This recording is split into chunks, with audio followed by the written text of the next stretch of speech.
ಸುಮ್ಮನೆ ಕಾಲವನ್ನು ಕಳೆದು ಸಾವುದುಚಿತವೇ ನೆಮ್ಮಿ ನಿಜವನು ಮುಕ್ತಿ ಪಡೆಯದೆ ಮನುಜ ನೀ. ಧರೆಯನೆಲ್ಲವನು ಸನ್ನಿಸಿ ಧೂಳಿ ಮಾಡಲು ಆ ಪರಮಾಣುಗಳು ಅಣಿತು ದೇಹವನ್ನು ಧರಿಸಿತು ಒಂದೊಂದು ಜೀವ ಬಸುರಳು ಬಂದು ಮರಳಿ ನೀನತ್ತ ತಿರುಗದಂತೆ ರಚಿಸದೆ. ಜನನ ಮರಣ ರುಜೆ ಭಯ ಶೋಕ ಜೆರೆ ಬಡತನ ಪರಸೇವೆ ಯಾಚನೆ ಹಾನಿ ಹಳಿವು ಮುನಿಸು ವಿಷಯರತಿ ವಿರಹ ಸಂತಾಪ ಚಿಂತನೆಗಳು ನಿನಗಾಗದೆಯ ಬುದ್ಧಿ ಕಲಿಯದೆ. ಹವನಿಸಬಾರದ ಹಲವು ದುಃಖಗಳನ್ನು ಅನವರತ ಅನುಭವಿಸುವ ನಿನಗಿನ್ನು ಸವೆಯದಾನಂದಬಹುದು ಶಂಭುಲಿಂಗದ ಸುವಿಚಾರ ಭಜನೆ ಭಕ್ತಿಯೋಳು ಎಂಬುದು ಅರಿಯದೆ.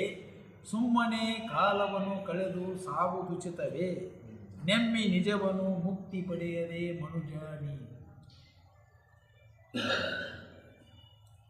ಮನುಷ್ಯ ಜನ್ಮ ಬಂದಿದ್ದು ಕರ್ತವ್ಯ ಹೆಚ್ಚಿಸ್ತಾರೆ.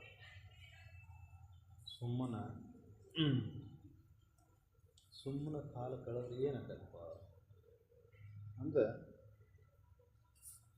ಸಂಸಾರದ ಈ ಪ್ರಪಂಚದೊಳಗಿದ್ದ ಮೇಲೆ ನಾವೇನು ಕರ್ಮಗಳನ್ನು ಮಾಡ್ಕೋತ ಕುಂತೇವಲ್ಲ, ನಾವೆಲ್ಲಿ ಸುಮ್ಮನೆ ಕುಂತೇವ್ರಿ ಅಂತ ನಮಗೆ ಭಾಳ ನಾವೆಲ್ಲಿ ಸುಮ್ಮನೆ ಕೂತೇವು ಮಾಡ್ತೇವಲ್ಲ, ಹೊಲ ಬಾಳೆ ಮಾಡ್ತೇವೆ, ಬದುಕು ಮಾಡ್ತೇವೆ, ನೌಕರಿ ಮಾಡ್ತೇವೆ, ಚಾಕರಿ ಮಾಡ್ತೇವೆ, ಮತ್ತೊಂದು ಇವೆಲ್ಲ ಮಾಡಾಕತ್ತೇವಲ್ಲ, ಮತ್ತೆ ಎಲ್ಲಿ ಸುಮ್ಮನೆ ಕುಂತೇವು ಅಂತ ಅನಿಸಿದ್ರೆ ಇದೆಲ್ಲ ಅಲ್ಲ. ಈ ಕರ್ಮಗಳನ್ನು ಏನು ಮಾಡಾಕತ್ತಲ್ಲ, ಈ ಕರ್ಮ ಈ ಜೀವನದ ಕರ್ತವ್ಯ ಅಲ್ಲ. ನೀನು ಈ ಜೀವನದ ಕರ್ತವ್ಯ, ಮನುಷ್ಯ ಜನ್ಮದ ಕರ್ತವ್ಯ ಇದೆ ಅಂತ ತಿಳ್ಕೊಂಡ್ಬಿಡ್ತೀನಿ. ಮದುವೆ ಮತ್ತು ಸಂಸಾರ ಏನು ಮತ್ತು ಹೊಟ್ಟೆ ಉಪಜೀವನ, ಬಾಳೆ ನೌಕರಿ, ಹೊಲ ಮಾಡೋ ಹೊಲ, ನೌಕರಿ ಮಾಡೋ ನೌಕರಿ, ಮತ್ತು ಇದಲ್ಲ ಅಲ್ಲ. ಎಚ್ಚರಿಕೆ ಆಗಲಿ ಅಂತಾರಂತೆ. ನಾವು ಸುಮ್ಮನೆ ಕುಂತಿಲ್ಲ ಅಂತ ನಮ್ಮ ಅಂದ್ಕೊಂಡ್ರು ಎಚ್ಚರಿಕೆ ಮಾಡ್ತಾರೆ. ಇದೇನು ಮಾಡ್ತೀಯಲ್ಲ ಇದೆಲ್ಲ ಸುಮ್ಮನೆ ಕಾಲ ಕಾಲಂಗ ಬೇಕಾದ ಮಾಡಿ, ಜಗತ್ತಿನೊಳಗೆ ಬೇಕಾದ ಮಾಡೋ ನೀನು ಆ ಸತ್ಯವನ್ನು ತಿಳಿಲಾರದ ಹೊರತು ನೀ ಬೇರೆ ಇದಕ್ಕೆ ಏನೋ ಪ್ರಯತ್ನ ಮಾಡ್ತೀಯಲ್ಲ, ಸತ್ಯವನ್ನು ತಿಳಿದಿಟ್ಬಿಟ್ಟು ಬೇರೆ ಏನು ಪ್ರಯತ್ನ ಮಾಡ್ತೀಯಲ್ಲ, ಅದೆಲ್ಲ ಸುಮ್ಮನೆ ಕಾಲ ಕಾಲ. ಸತ್ಯವನ್ನು ತಿಳಿಬೇಕಂದ್ರೆ ಅಸತ್ಯದಿಂದ ಬಿಡುಗಡೆ ಮಾಡಿ. ಅರ್ಥಾತ್ ಏನಪ್ಪ ಅಂದ್ರೆ ಎಂದಿನಂತೆ ನಿತ್ಯ ಇದೇ ಕರ್ಮಕ್ಕೆ ಮಹತ್ವ ಕೊಟ್ಕೊಂಡು ಕುಂದ್ಕೊಂಡು ಹಳೆಯ ಬದುಕು ಸಂಸಾರ ಇರ್ತೈತಿ. ಇದು ಕರ್ಮ. ನೀ ಬ್ಯಾಡಂದ್ರೂ ನಡೆಸ್ಕೊಂಡು ಹೋಗ್ತೀವಿ.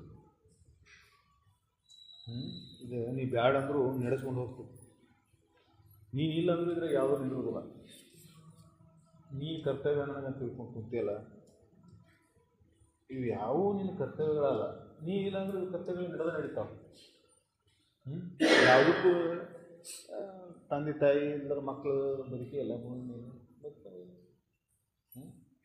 ಅಂದ್ರೆ ನಾವು ಏನು ತಿಳ್ಕೊತೇವೆ, ಇವ ಕರ್ಮಗಳು ಇವನ ಮನುಷ್ಯ ಮಾಡಿ ಜನ್ಮ ಬಂದಮೇಲೆ ಇವನ್ನೆಲ್ಲ ಮಾಡಬೇಕು ಅಂತ ನಾವು ತಿಳ್ಕೊಂಡೇವೆ. ಹಾಗಿಲ್ಲ. ಇದು ಕರ್ಮದ ಫಲವತ್ತಾಗಿ ಎಲ್ಲ ಈ ಶರೀರ ಬಂದವು ಭೂಮಿ ಮೇಲೆ. ಆ ಕರ್ಮದ ಫಲವನ್ನು ಭೋಗಿಸಿ ಹೋಗ್ತಾವೆ. ಆದರೆ ಈ ಕರ್ಮಗಳನ್ನು ಸಮಚಿತ್ತದಿಂದ, ಕರ್ಮದ ಫಲಗಳೇನು ಬರ್ತಾವಲ್ಲ ಜೀವನದೊಳಗೆ, ಸಮಚಿತ್ತದಿಂದ ಸ್ವೀಕಾರ ಮಾಡಿಕೊಂಡು ನಿನ್ನ ಮುಖ್ಯ ಕರ್ತವ್ಯ ಏನು ಅನ್ನೋದನ್ನು ತಿಳಿದು ಅದರ ಕಡೆ ಲಕ್ಷ್ಯ ಕೊಡುವಂಥ. ಆ ಮುಖ್ಯ ಕರ್ತವ್ಯದ ಬಗ್ಗೆನ ಲಕ್ಷ್ಯ ಇಲ್ಲ ಜಗತ್ತಿನೊಳಗೆ.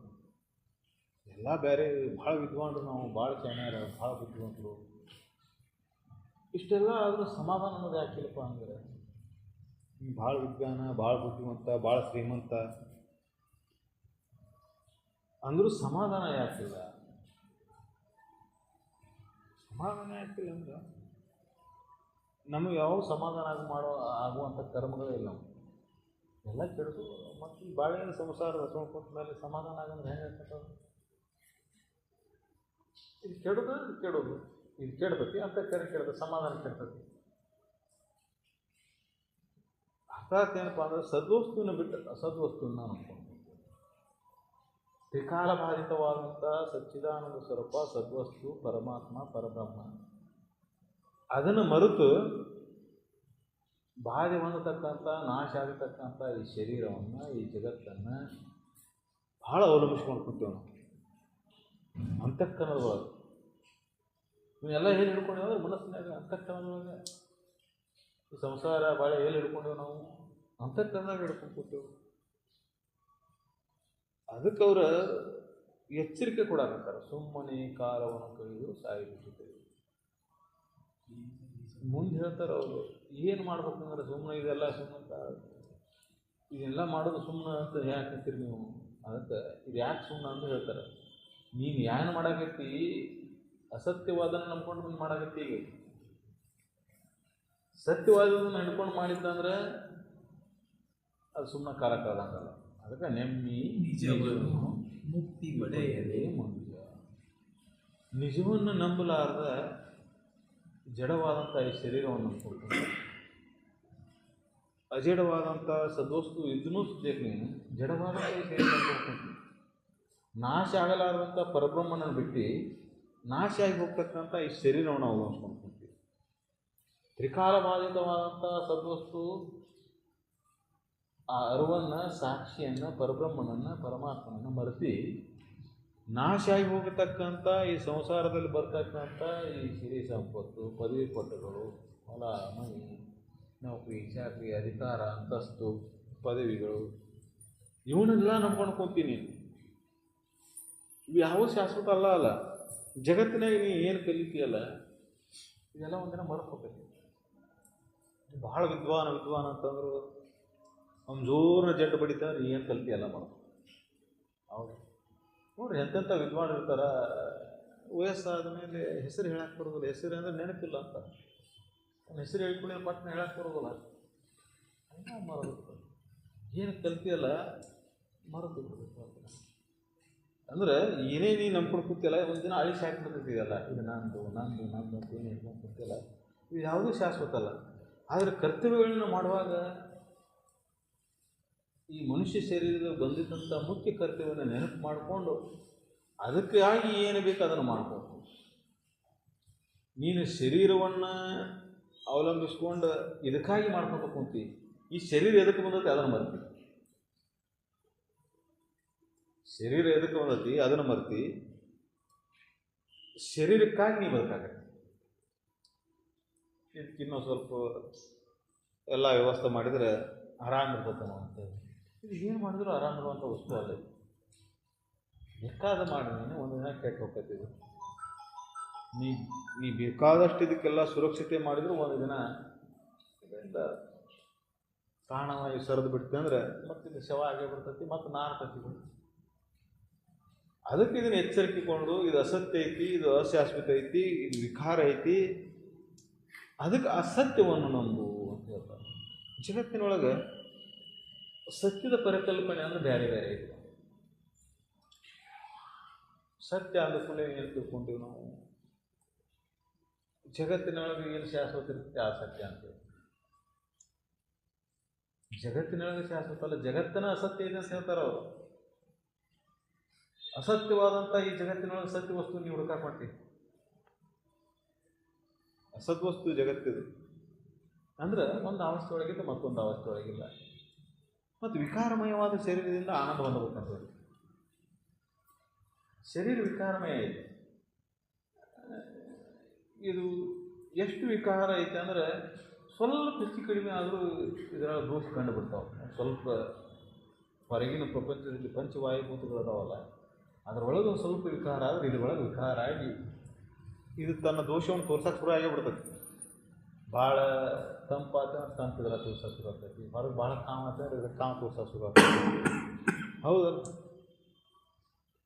ಅದಕ್ಕೆ ಇದು ಬಾಧೆ ಹೊಂದತಕ್ಕಂಥದ್ದನ್ನು ಇದನ್ನು ನಂಬ್ಕೊಂಡು ಕುಂತಿಲ್ಲ. ಅದಕ್ಕೆ ಸ್ವಲ್ಪ ಎಚ್ಚರಗೊಂಡು ಅದಕ್ಕೆ ಸ್ವಲ್ಪ ವಿಚಾರ ಮಾಡು. ಈ ಜಗತ್ತಿನೊಳಗೆ ಇದು ಸತ್ಯ ವಸ್ತು ಅಲ್ಲ ಇದು. ಮತ್ತು ನೀ ಮಾಡತಕ್ಕಂಥ ಕರ್ತವ್ಯಗಳಲ್ಲ. ಅದಕ್ಕೆ ನೀ ಎಚ್ಚರಗೊಂಡು ಈ ಕರ್ತವ್ಯವನ್ನು ನೀ ಎಚ್ಚರಗೊಂಡು ಮಾಡಬೇಕು. ಯಾವ ಕರ್ತವ್ಯ? ಸತ್ಯವನ್ನು ತಿಳಿದೊಂದ ಕರ್ತವ್ಯ. ಸತ್ಯವನ್ನು ತಿಳಿಬೇಕಂತೇಳಿ ಹೋಗ್ಬೇಕಂದ್ರೆ ಸತ್ಯವಸ್ತರ ಸಂಗ್ರಹ ಮಾಡು. ವಜ್ರ ಕಾಯಿಪಲ್ಲೆ ಮಾರ್ಕೆಟ್ನಾಗ ಸಿಗೋದಿಲ್ಲ. ಹೌದು, ಬೆಲೆಬಾಳ ವಸ್ತು ಎಲ್ಲಿ ಬೇಕಾದ್ರೆ ಸಿಗೋದಿಲ್ಲ. ಹಂಗೆ ಅತ್ಯಂತ ಅಮೂಲ್ಯವಾದ ಸದ್ದು ವಸ್ತುವಿನ ಕುರಿತ ಜ್ಞಾನ ಎಲ್ಲಿ ಬೇಕಾದ್ರೆ ಸಿಗೋದಿಲ್ಲ. ಹರಿಪುರಾಣ ಪುಣ್ಯಕಥೆಗಳನ್ನು ನೀವು ಸಾಕಷ್ಟು ಕೇಳ್ತೀರಿ, ನೋಡಿರ್ತೀರಿ, ಮತ್ತು ಜೀವನ ಚರಿತ್ರೆಗಳನ್ನು ಓದಿರ್ತೀರಿ, ಕೇಳ್ತೀರಿ. ಆದ್ರೆ ಆ ಜೀವನ ಚರಿತ್ರೆಯೊಳಗೆ ಸದ್ವಸ್ತುವಿನ ಕುರಿತು ಚಿಂತನೆ ಕಡಿಮೆ. ಅವಾರ್ಡ್ಗಳಿರ್ತಾವೆ, ಆಮೇಲೆ ಅವ್ರು ಎಲ್ಲಿ ಹುಟ್ಟಿದ್ರು, ಹೆಂಗೆ ಬದುಕಿದ್ರು, ಏನು ಅವನ ಜೀವನದಲ್ಲಿ ಏನೇನು ಬಂತು, ಏನೇನು ಇದೆಲ್ಲ ಇರ್ತದೆ. ಆ ಸದ್ವಸ್ತುವಿನ ಕುರಿತು ಚಿಂತನೆ ಆ ಸತ್ಸಂಗದೊಳಗೆ ಸಿಗ್ತದೆ. ಅದು ಅಪರೂಪ. ಅಪರೂಪದಲ್ಲಿ ಅಪರೂಪ ಅಂದರೆ ಹುಡುಕೋತ ಹೋಗ್ಬೇಕಿದನ್ನು. ಅದಕ್ಕೆ ಸಿದ್ಧಾರೂಢರು ಗುರುವಿನ ಬಿಟ್ಟು ಸರಿ ಇರಲಿಲ್ಲ, ಬೋಧನೆ ಮಾಡಲಿಲ್ಲ ಅಂದರೂ ಸರಿ ಇರಲಿಲ್ಲ. ಯಾಕಂದರೆ ಸಿಗೋದು ಅಪರೂಪ, ಸಿಕ್ಕ ಮೇಲೆ ಬಿಡಬಾರ್ದು. ಮೊದಲೇ ಸಿಗೋದು ಅಪರೂಪ, ಸಿಕ್ಕ ಮೇಲೆ ಬಿಡಬಾರ್ದು. ಸಿಕ್ಕಂಥ ಸದ್ಗುರುವಿನ ಅದನ್ನು ಸಂಘಕ್ಕೆ ಬಂದ ಮೇಲೆ ಅದನ್ನು ಬಿಡಬಾರ್ದು. ಆ ಮನುಷ್ಯ ಜನ್ಮವನ್ನು ಪಾರ ಮಾಡಿಬಿಡ್ತದೆ. ನೀನು ಸುಮ್ಮನೆ ಅದರ ಬೆನ್ನು ಹತ್ತಿ ಹೋದ್ರೆ ಸಾಕು. ಈ ಸಂಸಾರದ ಬೆನ್ನು ಹತ್ತಿ ಹೋದಿ, ಒಂದು ದಿನ ದುಃಖಿ ಹಾಕಿ ಬಳಲ್ತಿ, ಮತ್ತು ಅದರ ಬೆನ್ನು ಹತ್ತಿ ಹೋದ್ರೆ ಈ ಸಂಸಾರ ಸರಳ ಆಯಿತು. ಸದ್ವಸ್ತುವಿನ ಬೆನ್ನು ಹತ್ತಿ ಹೋದ್ರೆ ಈ ಸಂಸಾರ ಏನೋ ಲೆಕ್ಕಕ್ಕಿಲ್ಲ ಅಂದರೆ ಅಷ್ಟು ಸರಳ ಆಗಿರುತ್ತೆ. ನೀ ಮತ್ತು ಸಂಸಾರದ ಬೆನ್ನು ಹತ್ತಿ ಹೋದಿ, ಸಂಸಾರ ಒಂದು ದೊಡ್ಡ ದುಡ್ಡು ಆಯ್ತು ನೋಡ್ತದೆ. ಇದರ ಪಾರಾಗೋದು ಹೆಂಗಪ್ಪ ಅಂತ ದಿಗಿಲು ಮುಗಲಕತ್ತೆ. ಅದಕ್ಕೆ ನೋಡ್ತಿರಲ್ಲ ಇವತ್ತಿನ ಕಾಲದಾಗ ಎಲ್ಲ ಇರ್ತೈತಿ, ಸಮಾಧಾನ ಇರೋದಿಲ್ಲ. ಎಲ್ಲ ಅಷ್ಟು ಐಶ್ವರ್ಯಗಳಿರ್ತಾವೆ, ಹೋಗಿರ್ತೈತಿ, ಎಲ್ಲ ಇರ್ತೈತಿ. ಸುಮ್ಮನೆ ಎದಕ್ಕೆ ಜೀವ ಕಳ್ಕೊಂಡ್ಬಿಡ್ತಾವೆ. ಕರ್ಮಗಳನ್ನು ಜೀವನದಲ್ಲಿ ಏನು ಕರ್ಮಗಳಂತ ಹೇಳಿ ಕುಟ್ಕೊಂಡು ಕೂತಿರ್ತೀವಲ್ಲ, ಆ ಕರ್ಮಗಳನ್ನು ಮಾಡೋಕ್ಕಾಗಲಿಕ್ಕೆ ಬೇರೆ ಒಳಗಾರ್ದ ಈ ಬಂದಿದ್ದನ್ನು ಎದುರಿಸುವಂಥ ಸಾಮರ್ಥ್ಯ ಇರಲಾರ್ದೆ ಸುಮ್ಮನೆ ಶರೀರ ಕಳ್ಕೊಂಡು ಹೋಗಿಬಿಡ್ತಾವೆ. ಆದರೆ ಕರ್ಮದ ಫಲ ಬಹುಸಬೇಕು. ಈಗ ಶರೀರ ಕಳೆದ ಅಂದ್ರೆ ಮುಂದೆ ಬಿಡುತ್ತೇನೆ, ಮತ್ತೊಂದು ಹುಟ್ಟು ಬರ್ಬೇಕಾಗತ್ತೆ ಅಂತ ತಿಳ್ಸಾಕೆ ಕರ್ಮ ಸಿದ್ಧಾಂತ ಅದನ್ನು ಹೇಳ್ತೈತಿ. ನೀ ಮಾಡಿದ ಕರ್ಮವನ್ನು ನೀನೇ ಉಂಡು ತೀರಿಸ್ಬೇಕು. ಈಗ ಶರೀರ ಬಂದತ್ತಿದ್ದಕ್ಕೆ ಏನು ಬರೋದು, ರೋಗ ಬರೋದು, ಬ್ಯಾಂಡ್ ಬರೋದು, ಜೇಟ್ ಬರೋದು, ಆಸ್ಪತ್ರೆಗಳು ಬರೋದು. ಇದನ್ನು ಭೋಗಿಸಿ, ಇದನ್ನು ಎದುರಿಸಿ, ಇದರಿಂದ ಪಾರಾಗೋದು ಬಿಟ್ಟು ಇದಕ್ಕೆ ಹೆದರಿದ್ರೆ ಹೆಂಗೆ? ಅದಕ್ಕೆ ಇದಕ್ಕೆ ಹೆದರುವಂಥ ಅವಶ್ಯಕತೆ ಇಲ್ಲ. ಆ ಧೈರ್ಯವನ್ನು ಯಾಕೆ ತಂದು ಕೊಡ್ತಾರೆ? ಈ ಸದ್ವಸ್ತುನ ಬೆನ್ನು ಹತ್ತಿದ್ದೇನೆ ನೀನು, ಆ ಧೈರ್ಯ ನಿನ್ನ ಒಳಗೆ ಬರ್ತದೆ. ನಾವು ಈ ಸಂಸಾರವನ್ನು ಹೆಂಗೆ ಸರಾಗವಾಗಿ ದಾಟಿರೋದು ಅಂದರೆ ಏನು ಅರ್ಥಾತ್ ಏನಪ್ಪ ಅಂದರೆ, ಯಾವಾಗ ಈ ಸಂಸಾರದಲ್ಲಿ ವ್ಯಾಮೋಹ ಹೆಚ್ಚಿಗೆ ಆಗ್ತೈತಿ, ಅವಾಗ ದುಃಖ ಹೆಚ್ಚಿಗೆ ಆಗ್ತೈತಿ. ಅವಾಗ ಇದನ್ನು ಸ್ವೀಕಾರ ಮಾಡುವಂಥ ಮನೋಭಾವ ಕಡಿಮೆ ಹಾಕೋತ ಬಂದು ಮನುಷ್ಯ ಅತ್ಯಂತ ದುಃಖಿ ಹಾಕೋತ ಹೋಗ್ತಾನೆ. ಯಥಾರ್ಥ ಹೆಂಗೆ ಬರ್ತೈತಿ ಹಂಗೆ ಸ್ವೀಕಾರ ಮಾಡುವಂಥ ಶಕ್ತಿ ಕಡಿಮೆ ಆಗುತ್ತೆ. ಯಾಕಂದರೆ ಇವನ ಆಸೆ ಬಯಕೆಗಳು ಅಡ್ಡ ಬಂದುಬಿಡ್ತಾವೆ. ನಾ ಹಿಂಗೆ ಅಂದ್ಕೊಂಡಿದ್ನಿ, ಹಿಂಗಾಗಿ ಹಂಗೆ ಅಂದ್ಕೊಂಡಿದ್ನಿ, ಹಂಗಾಗಿ ಆ ಮನೋಪ್ರವೃತ್ತಿ ಹೆಂಗಿರೋದು ಬೆಳ್ಕೊಂತ ಹೋಗ್ತಂದ್ರೆ, ನೀ ಅದಕ್ಕೆ ಆಸ್ಪದ ಕೊಟ್ಕೊಂತ ಹೋದಂಗೆ ಅವಲಂಬನೆ ಹೆಚ್ಚಿಗೆ ಹಾಕೋತ ಹೋಗ್ಬಿಡ್ತದೆ. ಜಗತ್ತಿನ ವಿಷಯಾದಿಗಳ ಮೇಲೆ ಅವಲಂಬನೆ ಹಾಕೊಂತ ಹೋಗ್ತೈತಿ.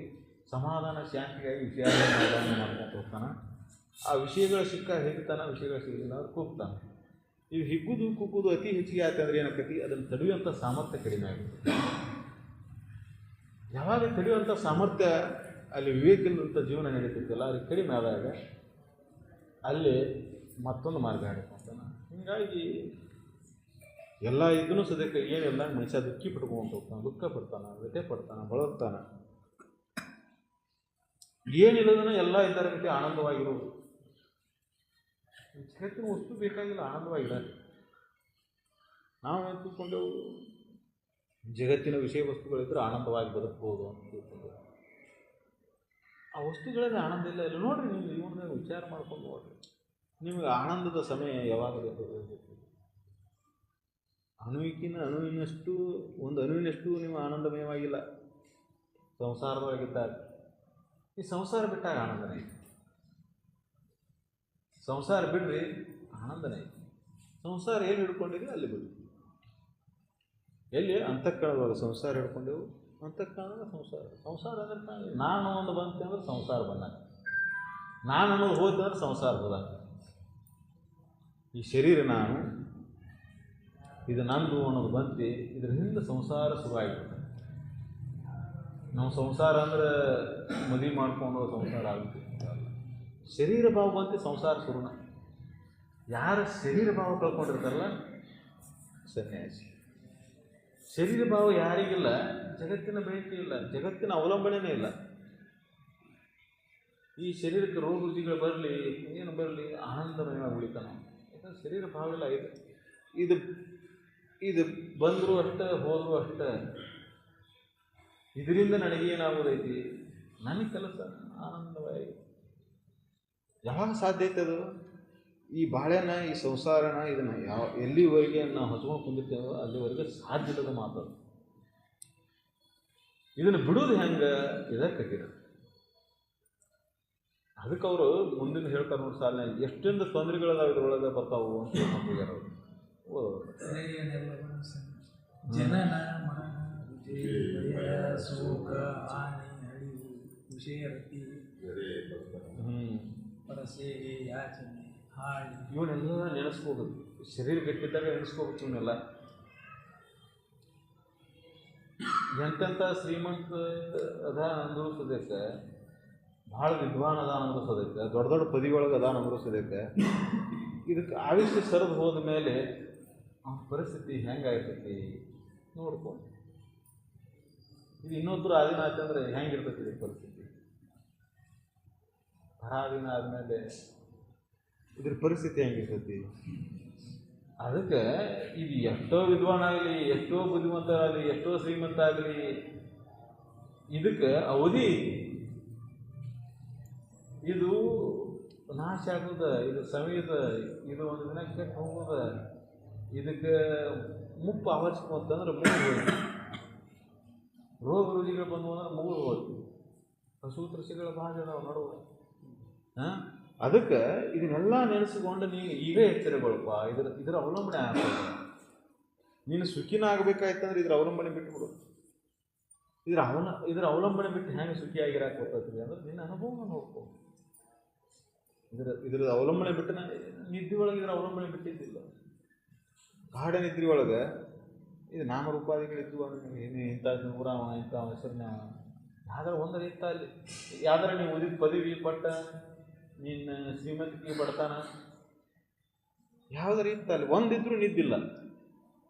ಇವೆಲ್ಲ ಹೋದಾಗ ಸರದಾಗ ನಿದ್ದೆ. ಇದ್ರೊಳಗೆ ಒಂದು ವಿಚಾರ ಒಳಗಿತ್ತ ನಿದ್ದೆ. ಅರ್ಥಾತ್ ಏನಪ್ಪ ಅಂದ್ರೆ ಇದೆಲ್ಲವನ್ನು ಬಿಟ್ಟರೆ ನೀ ಆರಾಮ. ಪ್ರವೃತ್ತಿ ಅಸದ್ ವಸ್ತುವಿನ ಬೆನ್ನತ್ತಿದ್ದರಿಂದ, ಅಸದ್ ವಸ್ತುವಿನ ಮೇಲೆ ಮೋಹ ಆಗಿದ್ದರಿಂದ ಅಸದ್ ವಸ್ತುವನ್ನ ನೆನೀತಿರ್ತದೆ ಇದು ಮನಸ್ಸು. ಅಸದ್ ವಸ್ತುವಿನ ನೆನೆಸ್ಕೊಂತ ಎಷ್ಟು ಜನ್ಮಗಳನ್ನು ಕಳೆದಿ ಏನೋ ಗೊತ್ತಿಲ್ಲ. ದರೇನೆಲ್ಲ ಸನ್ಯಾಸಿ ತಿಳಿ ಮಾಡಲು ಹಂಗೆ ಈ ಶರೀರನ ನೀನು ಹಿಂಗೆ ಕಳ್ಕೊಂತ ಹೋದ್ರೆ ಎಷ್ಟು ಜನ್ಮ ಕಳಿತೀವಿ ಅನ್ನೋ ಗೊತ್ತಾಗೋದಿಲ್ಲ. ಅದಕ್ಕೆ ಈ ಶರೀರವನ್ನು ನೀನು ಎಚ್ಚರಿಕೆಯಿಂದ ಉಪಯೋಗ ಮಾಡ್ಕೊ. ಹೆಂಗೆ ಉಪಯೋಗ ಮಾಡ್ಕೊ? ನನ್ನ ಕರ್ತವ್ಯ ಏನನ್ನೋದು ಮೊದಲ ನಿಗದಿ ಮಾಡು, ಹೊರ್ತು ಮಾಡು. ಇವೆಲ್ಲ ಕರ್ತವ್ಯಗಳ ನಿಮಿತ್ತ ಮಾತ್ರ ನಡೆದಾವ. ನೀನಿಲ್ಲ ಅಂದರೂ ಅವ್ರ ಕರ್ತವ್ಯಗಳನ್ನು ನಿಲ್ಲಿಸ್ಕೊಂಡು ಹೋಗ್ಬಿಡ್ತಾವ. ಅದಕ್ಕೆ ಪ್ರತಿಯೊಂದು ಜೀವಿಗೂ ಪ್ರಾರಬ್ಧ ಕರ್ಮ ಅದ, ಬೆನ್ನ ಹತ್ತಿ ಬಂದೈತಿ. ಅದನ್ನು ನೆನಪಿದೆ. ನಾನು ನನ್ನಿಂದ ಅನ್ನುವಂಥ ಅಹಂಕಾರವನ್ನು ತೆಗೆದು ಹಾಕಿ, ನನ್ನಿಂದನೇ ಇದೆಲ್ಲ ಐತಿ ಅನ್ನುವಂಥ ಭಾವವನ್ನು ತೆಗೆದು ಹಾಕಿ. ಪ್ರತಿಯೊಂದು ಜೀವಿಗೂ ಪ್ರಾರಬ್ಧ ಕರ್ಮ, ಹಂಗೆ ಈ ಶರೀರಕ್ಕೂ ಒಂದು ಪ್ರಾರಬ್ಧ ಕರ್ಮ ಐತಿ. ನೀ ಬ್ಯಾಡ ಅಂದ್ರೆ ಬಿಡೋದಿಲ್ಲ, ಬೇಕಂದ್ರೆ ಬರೋದು. ಅದಕ್ಕೆ ಏನು ಬಂದರೂ ಅದನ್ನು ಸ್ವೀಕಾರ ಮಾಡುವಂಥ ಅಂತಃಕರಣವನ್ನು ವಿಚಾರದಿಂದ ರೂಪಿಸ್ಬೋದು. ಇದು ಪ್ರಾರಬ್ಧ ಕರ್ಮ, ಇದು ಬರ್ತೈತಿ. ಏನು ಬರೋದು ಬರಲಿ, ಏನು ಬರೋದು ಬರಲಿ, ಯಥಾರ್ಥವಾಗಿ ಸ್ವೀಕಾರ ಮಾಡೋದು. ಒಳಗೆ ಅದನ್ನು ಎದುರಿಸುವಂಥ ಸಾಮರ್ಥ್ಯ ನೆನಪು ಬರಬೇಕಂದ್ರೆ ಸತ್ಯವನ್ನು ನೆನಪುವಂತ ಹೋಗಿ. ಆ ಸದ್ವಸ್ತುವಿನ ನೆನೆದಂದ್ರೆ ಹೆಂಗಪ್ಪ? ಇದೆಲ್ಲ ಅಸದ್ ಅಂತ ಒಂದಕ್ಕೆ ಸದ್ವಸ್ತುವನ್ನು ನೆನೆದಂದ್ರೆ ಆ ಸದ್ವಸ್ತು ಮನಬುದ್ಧಿಯಾದಿಗಳು ಮೀರಿದ್ದೈತಿ. ಅದಕ್ಕೆ ಆ ಸದ್ವಸ್ತು ಈ ಮನಸ್ಸಿಗೆ ನಿಲ್ಕಲಾರದು. ಜಪ ತಪ ಯಂತ್ರ ಯಾಗಾದಿ ದಾನ ಧರ್ಮಾದಿಗಳನ್ನು ಈ ಶರೀರದಿಂದ ಮಾಡ್ಬೋದು. ಅಥವಾ ಮಾನಸಿಕವಾಗಿ ಜಪವನ್ನು ಮಾಡ್ಕೋಬೋದು, ಯಜ್ಞ ಮಾಡ್ಕೋಬೋದು, ಜಪವನ್ನು ಮಾಡ್ಕೊಂತ ಮಂತ್ರಾದಿಗಳನ್ನು ಮಾಡ್ಕೊಂತ ಮನುಷ್ಯನ ವೃತ್ತಿಯನ್ನು ನಿಧಾನಗೊಳಿಸ್ಬೋದು. ಆದರೆ ಶಾಶ್ವತವಾಗಿ ಅದರಲ್ಲಿದ್ದಂಥ ದೋಷವನ್ನು ತೆಗೆದುಹಾಕಕ್ಕಾಗಬಹುದು. ಅದಕ್ಕೆ ನೀವು ಎಚ್ಚರಗೊಂಡು ಏನು ಮಾಡಬೇಕು, ಅದರ ಪ್ರವೃತ್ತಿಯನ್ನು ಬದಲಾವಣೆ ಮಾಡ್ಕೊಂತ ಬರಬೇಕು. ಅದು ಹೆಂಗೆ ಇದ್ರ ಮೇಲೆ, ಈ ಜಗತ್ತಿನ ಮೇಲೆ, ಈ ಶರೀರ ಮೇಲೆ ಅವಲಂಬನೆ ಹಾಕೊಂಡು ಹೋಗುತ್ತಲ್ಲ, ಆ ಅವಲಂಬನೆ ಬಿಡಿಸ್ಕೊಂತ ಬರುತ್ತೆ. ಅದು ವಿಚಾರದಿಂದ ಸಾಧ್ಯ. ವಿಚಾರ ಮಾಡ್ಕೊಂತ ಇದು ನಾನಲ್ಲ ಅನ್ನುವಂಥ ಸತ್ಯದ ಅನುಭವವನ್ನು ಮಾಡ್ಕೊಂತ ಹೋಗುದು. ಅದಕ್ಕೆ 3 ಅವಸ್ಥೆಗಳ ಪರಿಶೀಲನೆ. ಋಷಿಮುನಿಗಳು ಹೇಳ್ತಾರೆ, ನೀನು ಸಾವಿರಾರು ಜನ್ಮಗಳನ್ನು ಎತ್ತಿ ಬಂದಿಪ್ಪ ಈಗ ಅಂತ ಹೇಳ್ತಾರೆ. ಸಾಮಾನ್ಯರಿಗೆ ನೆನಪಿರುವುದಿಲ್ಲ. ಜನ್ಮಗಳನ್ನ ಎತ್ತಿ ಬಂದಾಗ ಮರೆತು ಇರ್ತೈತಿ. ಅದು ಹೆಂಗೆ ಸಾಧ್ಯ ಐತೆ ಅಂದ್ರೆ, ಕೆಲವೊಬ್ರಿಗೆ ನೀನಿಗೆ ಇವತ್ತು ನೆನಪಿರೋದಿಲ್ಲ, ಕೆಲವೊಬ್ರಿಗೆ ಹುಟ್ಟಿದಾಯ್ತ ಇವತ್ತಿನ ಮಟ್ಟ ನೆನಪಿರ್ತೈತಿ. ಹಾಗೆ ಕೆಲವೊಬ್ರಿಗೆ ಜನ್ಮಾಂತರ ನೆನಪಿರ್ತೈತಿ. ಅದಕ್ಕೆ ಈ ಸಂಸಾರದೊಳಗೆ ಬಂದ ಮೇಲೆ ಈ ಶರೀರಕ್ಕೆ ಇವೆಲ್ಲ ಹೆಂಗೆ ಬೇಕು ನಂಬುದು ಹೆಂಗೆ ಅಂತಂದ್ರೆ, ಈಗ ಏನು ಶರೀರ ಬಂದಲ್ಲ ಇದನ್ನು ತುಲನೆ ಮಾಡಿ ನೋಡ್ಕೊಂಡ್ಬಿಡ. ಇದು ಬರಬೇಕಾದ್ರೆ ನೀನೇನು ಬಡವನಾಗಿ ಹುಟ್ಟಬೇಕಂತ ಬೇಡ್ಕೊಂಡಿದ್ದೆ, ರೋಗ ರುಜಿಗಳು ಬೇರ್ಬೇಕಂತ ಬೇಡ್ಕೊಂಡಿದ್ದೆ, ಇವೆಲ್ಲ ಬಂದು ಯಾಕೆ ಬಂದು ಪ್ರಶ್ನೆ ಹಾಕ್ಕೊಂಡಿದ್ದೆ. ಅವನಿಗೆ ಬಂದು ನಿನಗೆ ಬರಲಿಲ್ಲ, ನಿನಗೆ ಬಂದು ಅವನಿಗೆ ಬರಲಿಲ್ಲ.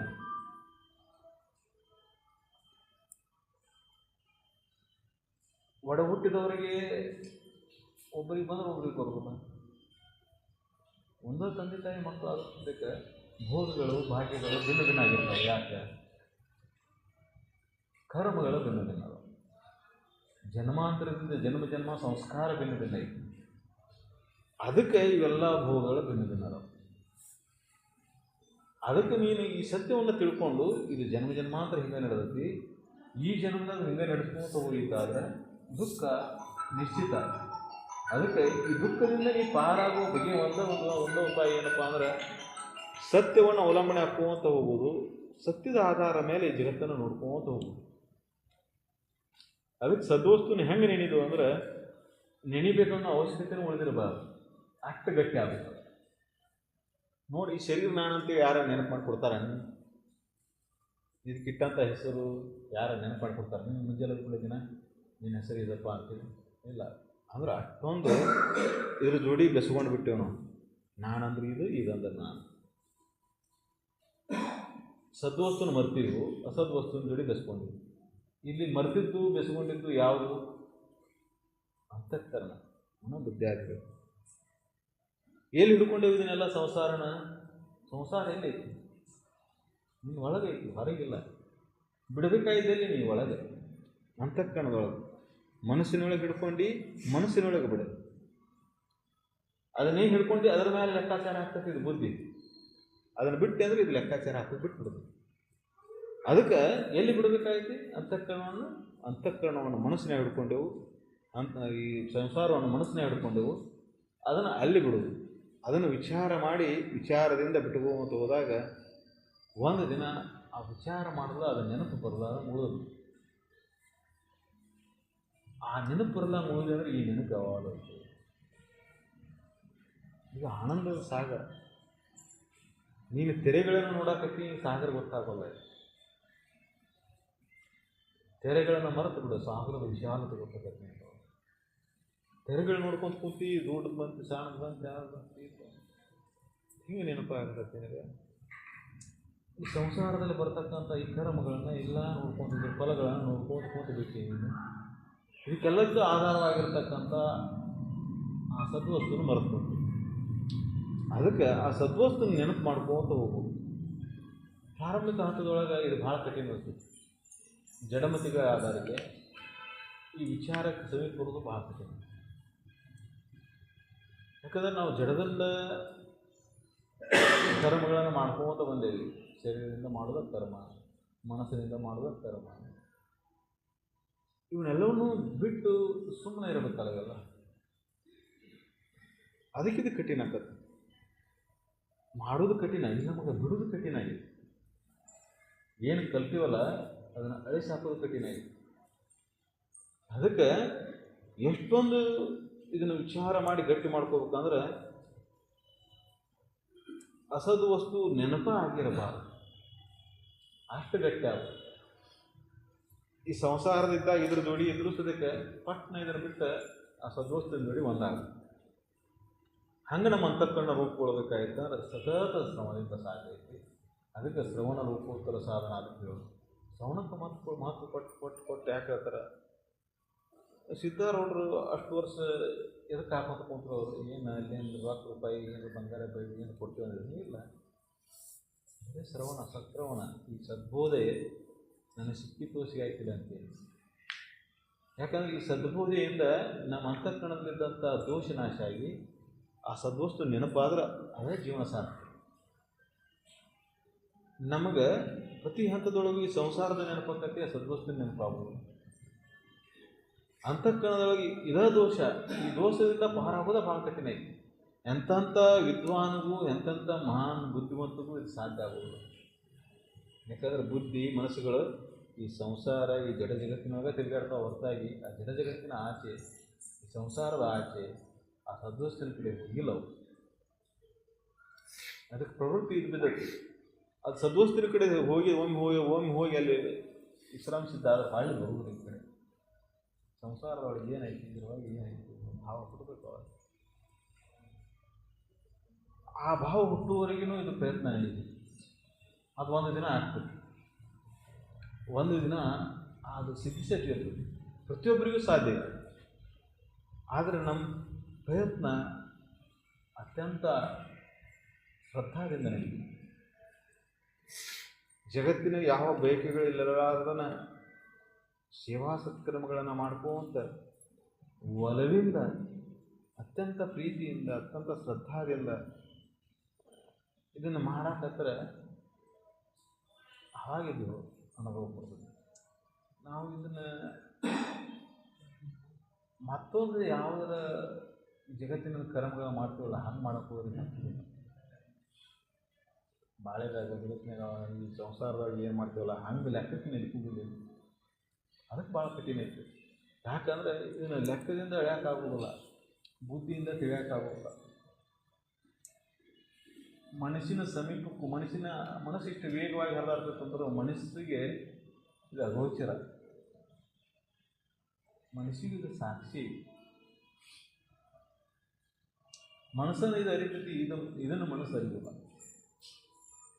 ಅದಕ್ಕೆ ಪರಬ್ರಹ್ಮನ ತಿಳಿದೇನಿ, ಅರತೇನಿ, ಅವನು ನೋಡೇನಿ, ಅವನು ಕಂಡೇನಿ ಅಂತ ಹೇಳ್ತಾರೆ. ಅಂದ್ರೆ ಕಟು ಸುಳ್ಳು. ನೋಡಿದ ಮೇಲೆ ಹೇಳೋದು,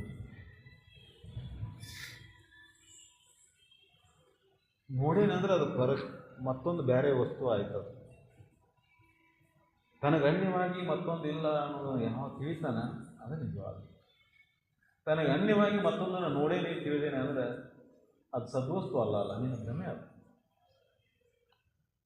ಪ್ರಾರಂಭಿಕ ಹಂತದೊಳಗೆ ಹಂಗೆ ಅನಿಸ್ತದೆ. ನೀವು ಸಾಧನ ಮಾಡೋಕ್ಕೆ ಹೋದೆ ಅಂದ್ರೆ ಪ್ರಾರಂಭಿಕ ಹಂತದೊಳಗೆ ಚಕ್ರಗಳ ಶರೀರದೊಳಗೆ ಅಂತ ಹೇಳ್ತಾರಲ್ಲ, ನಿನಗೆ ಅನುಭವ ಬರಕ್ಕಿರಪ್ಪ, ನೀವು ಯೋಗ ಮಾಡಬೇಡ, ಏನು ಧ್ಯಾನ ಮಾಡಬೇಡ, ಏನು ಮಾಡಬೇಡ, ಈ ಸಚ್ಚಿಂತನೆಯನ್ನು ಮಾಡ್ಕೊಂತ ಹೋಗು.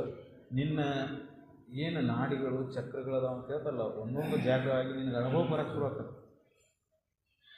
ಸದ್ಭಾವದಿಂದ ಇದು ಸತ್ಶ್ರವಣ ಮಾಡ್ಕೊತ ಹೋಗಿ. ಮತ್ತು ಆಚಾರ್ಯಗಳನ್ನು ಪರಿಶುದ್ಧ ಬರಬೇಕು. ಬರೀ ಕೇಳಿದ್ರಲ್ಲ, ನಾವು ಮನೋನಿಗ್ರಹ, ಇಂದ್ರಿಯ ನಿಗ್ರಹ, ಮನಸ್ಸನ್ನು ನಿಗ್ರಹ ಮಾಡಿ ಇಂದ್ರಿಯ ನಿಗ್ರಹ ಮಾಡಬೇಕು. ಅಂದ್ರೆ ಏನಪ್ಪ, ಜಗತ್ತಿನೊಳಗೆ ಏನು ಕರ್ತವ್ಯ ಇಲ್ಲ, ಚಟನ ಇದೆ, ಅವಶ್ಯಕ ಅನಾವಶ್ಯಕ. ಶರೀರ ಚೇತಾರ್ಥಕ್ಕೆ ಏನು ಬೇಕು? ಅನ್ನ, ಆಹಾರ,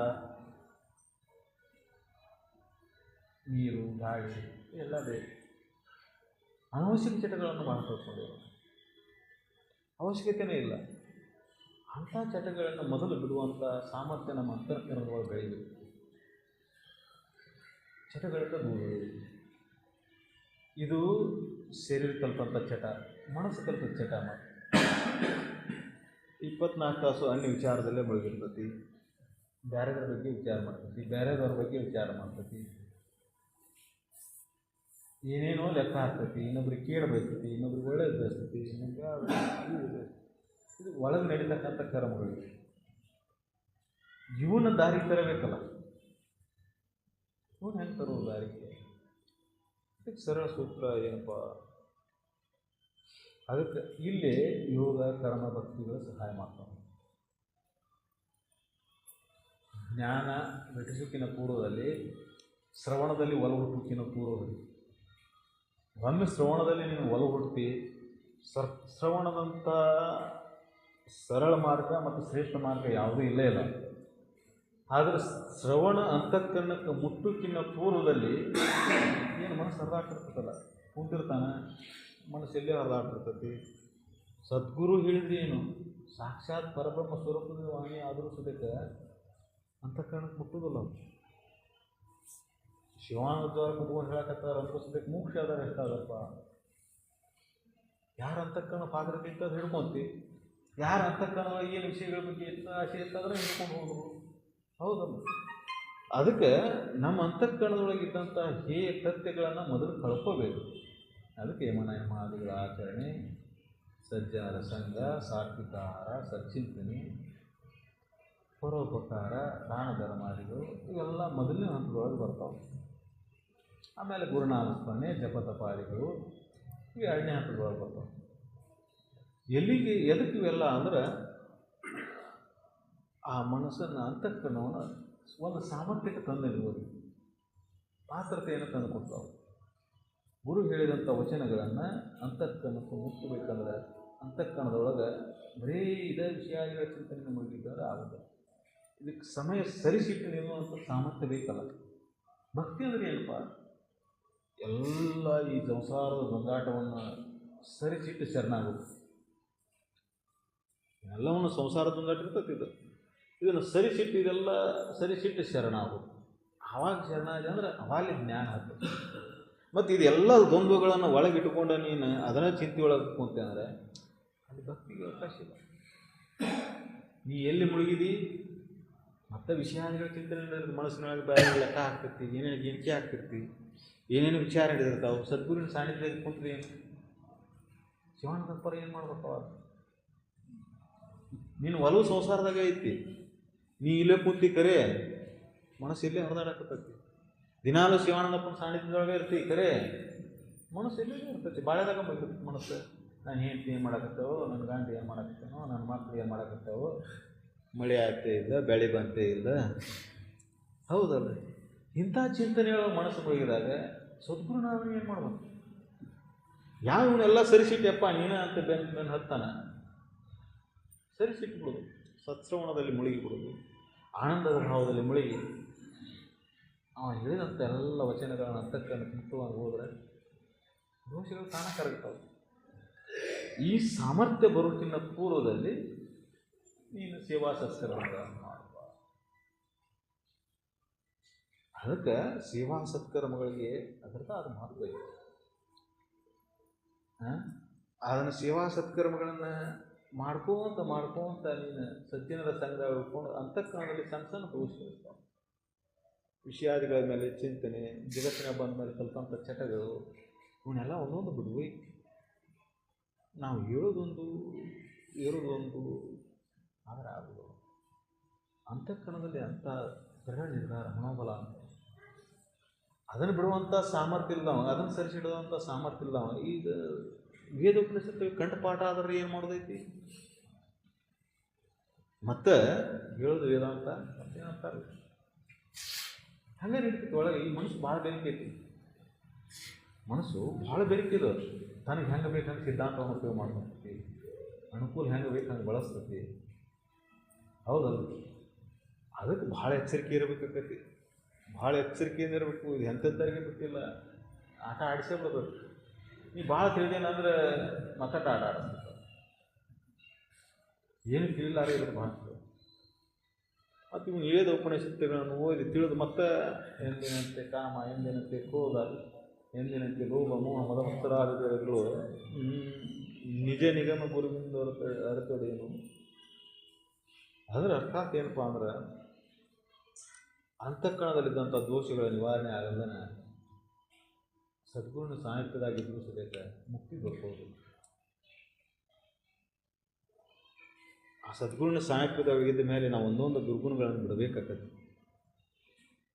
ಆ ದುರ್ಗುಣಗಳನ್ನು ಬಿಟ್ಕೋತ ಒಂದೊಂದು ಹಂತ ಅವನ ಸಮೀಪಕ್ಕೆ ಬರೋಕ್ಕೆ ಸಾಧ್ಯತೆ.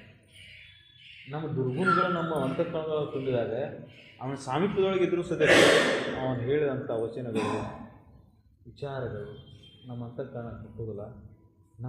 ನಮ್ಮಲ್ಲಿ ಪರಿಣಾಮ ಏನೂ ಆಗುತ್ತೆ. ಮತ್ತು ಏನೇನಂತ ಸಂಸಾರ ಚಿಂತೆ ಉಳಿತೈತಿ, ಸಂಸಾರದ ದುಃಖ ಉಳಿತೈತಿ, ಬಾಧೆಗಳು ತೋರ್ತಾವೆ. ಬಾಧೆಗಳನ್ನು ಅದಕ್ಕೆ ಮಹಾನ್ ವಿದ್ವಾಂಸರನ್ನು ಅವರು ಶರೀರ ಬಿಡುವ ಟೈಮಕ್ಕೆ ಬಂದಾಗ ದುಃಖವನ್ನು ಕೊಟ್ಟಾರ, ಅಳಸಾರ, ಸಣ್ಣ ನೀರು ದಳ ಬರ್ತಾವೆ. ಯಾಕಂದ್ರೆ ದೇಹ ಭಾವ ಅಡಿಗಿಲ್ಲ. ವೇದ ಪುಸ್ತಕ ಸಾಕಾಗಿ ಕೇಳ್ಯಾರ ಖರೆ ಇದ್ರ ಮೇಲಿನ ಅಭಿಮಾನ ಅಡಗಿಲ್ಲ. ಅಲ್ಲಿ ಅವಾಗ ಹೆಂಗಾರ ಬಿಟ್ಟು ಹೋಗೋದು ಸಂಸಾರವನ್ನು. ಈ ಜಗತ್ತಿನ ಇಷ್ಟು ಸುಂದರವಾದ ಪ್ರಪಂಚ ಇದನ್ನ ಹೆಂಗೆ ಬಿಟ್ಟು ಹೋಗೋದು? ಯಾಕೆ ದೇಹೀಯ ತಾನಾಗಿರ್ತದೆ. ನಾನು ಹೋಗ್ತೀನಿ, ನಾನು ಸಾಯ್ತೀನಿ ಅಂತೇಳಿ ಈ ದೇಹನ ತಾಣ ತಿಳ್ಕೊಂಡಿರ್ತಾನೆ. ಅವು ದುಃಖ ಆವರಿಸ್ಕೊಳ್ಬಾರ್ದು. ಇಷ್ಟೊಂದು ಸುಂದರವಾದ ಜಗತ್ತೈತಿ, ಇಷ್ಟೊಂದು ಸಂಘ, ಇಷ್ಟೊಂದು ಜ್ಞಾನ ಮರ್ಯಾದೆ, ಇಷ್ಟೊಂದು ಪದವಿ ಪಟ್ಟಿಗಳದಾವ, ನಾನು ಇಷ್ಟೊಂದು ಜನ ನನಗೆ ಹೌದೌದು ಅನ್ನೋರದಾರ. ಇವರೆಲ್ಲ ಬಿಟ್ಟು ಹೆಂಗೆ ಹೋಗಲಿಪ್ಪ? ನಾನು ಪಂಡಿತಗಾಗೋದಿಲ್ಲ, ವಿದ್ವಾನ್ಗಾಗೋದು. ಸಾಮಾನ್ಯ ಮನುಷ್ಯಗೆ ಇನ್ನೂ ಪಾಡಿ ನಾವು ಏನು ತಿಳಿದಿಲ್ಲ, ಭಾಳ ಹರಿ ಸಂಸಾರ ರಷ್ಟ ತೊಗೊಂಡು ಕುಂತಿರ್ತಾನೆ. ಅದರಿಂದ ಕಡಿಮೆ ಅನಿಸುತ್ತೆ ಅವಂಗೆ. ಭಾಳ ಪಂಡಿತರನ್ನು ಏನಿರ್ತಾರಲ್ಲ, ಪರಿಸ್ಥಿತಿ ಹೆಂಗೆ ಇರ್ತದಂದ್ರೆ ಇದ್ರ ಮೇಲೆ ಮೋಹ ಭಾಳ ಇರ್ತದೆ. ಪದವಿ ಪಟ್ಟುಗಳು ಸಿಕ್ಕಿರ್ತಾವೆ, ಸಮಾಜ ಗೌರವ ಮನ್ನಣೆ ಸಿಕ್ಕಿರ್ತೈತಿ, ಅಹಂಕಾರ ಮಮಕಾರಗಳು ಬಂಧನ ಮಾಡಿರ್ತಾವೆ. ಆವಾಗ ಮತ್ತೊಟ್ಟು ಅತ್ಯಂತ ದುಃಖ ಆವರಿಸ್ಕೊಂಡು ಬರ್ತದೆ. ದೇಹ ಭಾವ ಅಳದೇ ಇಲ್ಲ ಅವನು. ಯಾರು ಇದನ್ನು ಅಳದು ಬಿಟ್ಟಿರ್ತಾನೆ, ಈಗ ಹೋದ್ರೇನು, ಯಾರು ಹೋದ್ರೆ ಇನ್ನೊಂದು ಕ್ಷಣದಾಗ ಹೋದ್ರೇನು, ಶರೀರ ಹೋಗೋದು ನಿಶ್ಚಿತ. ಅದರ ಬಗ್ಗೆ ನನಗೆ ಯಾಕೆ ಚಿಂತೆ? ಅದರದ ಮುಗಿದಾಗ ಅದು ಹೋಗ್ತೈತಿ. ಇದ್ರದ ಏನಾಗೋದಕ್ಕೆ ಹೋದ್ರೆ ಏನಾಗೋದು, ಸೋರುದು ನಾರೋದು, ಇದು ಇರೋದೇ ಎಷ್ಟು ಇರೋದೇ ಇದು. ಅದು ಪ್ರಾರಬ್ಧ ಕರ್ಮ, ಅದು ಅನುಭವಿಸೋದು. ಅಂದರೆ ದೇಹ ಇದನ್ನು ಅನ್ಯ ದೇಹವನ್ನು ರೇಖದಾತನಿಗೆ ಕೋಟಿ ಜನ್ಮದಳು ಉಗ್ರ ತಪಸ್ಸು ಮಾಡಿದರೂ ಸದ್ಯಕ್ಕೆ ಈ ದೇಹ ಅನ್ಯ ದೇಹ ಅಂತ ತಿಳಿದೇ ಇಲ್ಲ ನಾವು. ಈ ದೇಹ ನಂದು ಇನ್ನೊಂದು ದೇಹನ ಹೆಂಗೆ ನೋಡ್ತೀವಲ್ಲ ಹಂಗೆ ನೋಡೇ ಇಲ್ಲ ಅವ. ಕೋಟಿ ಜನದಾಗ ಉಗ್ರ ತಪಸ್ಸು ಮಾಡಿದ್ರೆ ಏನಾಗೋಯ್ತು? ದೇಹಿನ ತಾನಾಗಿದ್ದವಾಗ ದುಃಖ ಆವರಿಸುವುದು. ಯಾರು ದೇಹವನ್ನು ಬಿಟ್ಟು ಆತ್ಮಭಾವದಲ್ಲಿ ನಿಂತಿರ್ತಾರೆ ಅವರು ಆನಂದದಲ್ಲಿ ಮುಗಿರ್ತಾರೆ. ಅವರು ಜಗತ್ತಿನ ಯಾವ ಬಯಕೆಗಳು ಉಳಿದಿರೋದಿಲ್ಲ, ದೇಹದ ಮೇಲೆ ಅಭಿಮಾನ ಅಂತ ಎಂದು ಅಳದು ಹೋಗಿಬಿಟ್ಟಿರ್ತೈತಿ. ಅದಕ್ಕೆ ಎಲ್ಲಿ ಬಿದ್ದರೇನು, ಎಲ್ಲಿ ಎದ್ರೇನು, ಮಾನ ಅಭಿಮಾನಗಳ ಹಂಚಿಕಿಲ್ಲ, ನಂದು ನಿಂದು ಅನ್ನೋ ಭೇದ ಭಾವವಿಲ್ಲ. ಸಂಸಾರದೊಳಗೆ ಪಡಿಬೇಕನ್ನೋ ಏನೇನು ಆಸೆಗಳಿಲ್ಲ. ಅಂದಾಗ ಆನಂದ ಆವರಿಸಿದ ಮತ್ತೇನು ಆವರಿಸಕ್ಕೆ ಸಾಧ್ಯ ಐತಿ? ಒಮ್ಮೆ ಇದನ್ನು ಕಳ್ಕೊಂಡು ನೋಡ್ರಿ, ಒಮ್ಮೆ ಈ ದೇಹ ಭಾವವನ್ನು ಕಳ್ಕೊಂಡು ನೋಡ್ರಿ, ಒಮ್ಮೆ ಈ ಸಂಸಾರದ ಮೋಹವನ್ನು ಕಳ್ಕೊಂಡು ನೋಡ್ರಿ, ಎಂಥ ಆನಂದ ಐತಿ. ಒಮ್ಮೆ ಇದನ್ನು ಬಿಟ್ಟು ನೋಡ್ರಿ. ಇದಕ್ಕೆ ಉಪಾಯ ಏನಪ್ಪ ಅಂದ್ರೆ ಒಮ್ಮೆ ಬಿಟ್ಟು ನೋಡೋಕೆ ಉಪಾಯ ಐತಲ್ಲ. ಉಪಾಯ ಅಂದ್ರೆ ಅತ್ಯಂತ ಈ ಶರೀರವನ್ನು ಗಂಡಿಸ್ಬೇಕು, ಗಾಢ ನಿದ್ರೆಗಳು ಜಾರಬೇಕು, ಎತ್ತರ ಆದ ಬದಲನ್ನ ಎದ್ದು ಕುಂದಿರಬಾರ್ದು. ಎಚ್ಚರ ಆದ ಕೂಡಲಿನ ಸ್ವಲ್ಪ ಎತ್ತರ ಬಂತಂದ್ರೆ ಅವಲೋಕನ ಶುರು ಆಗುತ್ತೆ. ಸಾಕ್ಷಿ ಭಾವದಿಂದ ನಿಂತ್ಕೊಂಡು ಇದನ್ನು ನೋಡೋಕೆ ಶುರು ಮಾಡೋದು. ನಾನು ಎಲ್ಲಿದ್ದೇನೆ, ಹೆಂಗಿದ್ದೆ, ಈ ಶರೀರ ಎಲ್ಲಿತ್ತು, ನಾನು ಯಾರು, ಈ ಶರೀರ ಯಾವುದು, ಈ ಪ್ರಶ್ನೆಗಳನ್ನು ಒಳಗೆ ಹಾಕೋಂತ ನೋಡ್ಕೋತ ಅದರಲ್ಲಿ ತಲ್ಲೀನಾದಾಗ ಸತ್ಯದ ಅನುಭವ ಸರಳಾಗ್ತದೆ. ಯಾಕಂದರೆ ಎರಡು ಅವಸ್ಥೆಗಳ ನಡುವೆ ಸಂಧ್ಯಾ ಸಮಯ ಏನಿರ್ತಲ್ಲ, ಅದರೊಳಗೆ ಆನಂದದ ಭಾವಗಳು ಮುಗಿಯುತ್ತೆ. ಜಗತ್ತಿನ ಭಾವ ಬಂದಿಲ್ಲ, ಶರೀರ ಭಾವ ಬಂದಿಲ್ಲ, ಆತ್ಮನ ಆನಂದ ಏಕಾಕಾರವಾದಂಥ ಮನಸ್ಸು ಆಗ ತಾನೇ ಹೊರಗೆ ಬರಾಕತ್ತಿರ್ತದೆ. ಇನ್ನು ಪ್ರಪಂಚದ ಸೆಳಗಿಗೆ ಬಿದ್ದಿಲ್ಲ. ಆವಾಗ ಅದಕ್ಕೆ ತಿಳಿಸ್ಕೊಡೋದು, ನೋಡಲಿ ಮಮ್ಮಿ, ಇಷ್ಟೊತ್ತು ಹೆಂಗಿತ್ತು ನೋಡಿದ್ರು, ಆಟ ಹೆಂಗಿತ್ತು ನೋಡಿದರು, ಸಂಸಾರ ಇಲ್ಲ, ಶರೀರ ಇಲ್ಲ, ಎಷ್ಟು ಆನಂದವಾಗಿದ್ದಿಲ್ಲ, ಜಗದ ಭಾವ ಇಲ್ಲ, ನಾನು ನಂದು ಅನ್ನೋದಿಲ್ಲ, ಪಡಿಬೇಕನ್ನೋ ಭಾವ ಇಲ್ಲ. ಎಷ್ಟು ಆನಂದವಾಗಿದ್ದೆಲ್ಲ. ಮತ್ತ್ಯಾಕೆ ಈ ಸಂಸಾರದೊಳಗೆ ನೋಡ್ತಿ ಮನಸ್ಸು? ಈಗಿದ್ದೆಲ್ಲ ಹಿಂಗೆ ಇದ್ದು ಬಿಡಬಾರ್ದಪ್ಪ ನೀನು. ಈಗಿದ್ದೆಲ್ಲ ಇಷ್ಟೊತ್ತನ ಹೆಂಗಿದ್ದೆ? ಆರಾಮಾಗಿದ್ದು ಇಲ್ಲೋ ಗೊತ್ತಿಲ್ಲ, ಇದ್ದಿಲ್ಲ. ಎಲ್ಲರಿಗೂ ಅನುಭವ ಐತೆ. ಹಾಡೋದಕ್ಕೆ ಅನುಭವ ನೋಡ್ಕೊಂಡು ಎಷ್ಟೊಂದು ಆನಂದದ ಅನುಭವ. ಅದಕ್ಕೆ ಅಂಥ ಅನುಭವವನ್ನು ಯಾರು ಮಾಡ್ಕೊತಾರೆ ಅವರು ಜೀವನ ಮುಕ್ತರಾಗೇ ತೀರ್ತಾರೆ. ಅದಕ್ಕೆ ಸದಾ ಚಿಂತನೆಯಿಂದ ಯಾರು ಸಾಧ್ಯ ಐತಿ ಅವ್ರಿಗೆ ಮಾತ್ರ ಐತಿ ಸಾಧ್ಯ ಐತಿ. ಅದಕ್ಕೆ ಒಂದೊಂದು ಪದ್ಯಗಳಲ್ಲಿ ಒಂದೊಂದು ಸಾಲು ಹೇಳಬೇಕಂದ್ರೆ ಒಂದೊಂದು ದಿನ ಹೋಗೋದಿದ್ರೆ, ಒಂದೊಂದು ಪಲ್ಲವಿ ತೊಗೊಂಡ್ರೆ ಒಂದೊಂದು ದಿನ. ಅಂಥ ನೇರವಾದ ಜ್ಞಾನವನ್ನು ನಿಜವಾದ ಎಲ್ಲ ಧರ್ಮಶಾಸ್ತ್ರ ಗ್ರಂಥಗಳ ಸಾರವನ್ನು ತಂದಾರ. ಸದ್ಬೋಧ ಚಂದ್ರಿಕೆಯನ್ನು ತೆಗೆದು ನೋಡಿದ್ರಂತೆ ಒಂದೊಂದು ಪದ್ಯನ ಅಷ್ಟೊಂದು ಅವಶ್ಯ. ಸಕಲ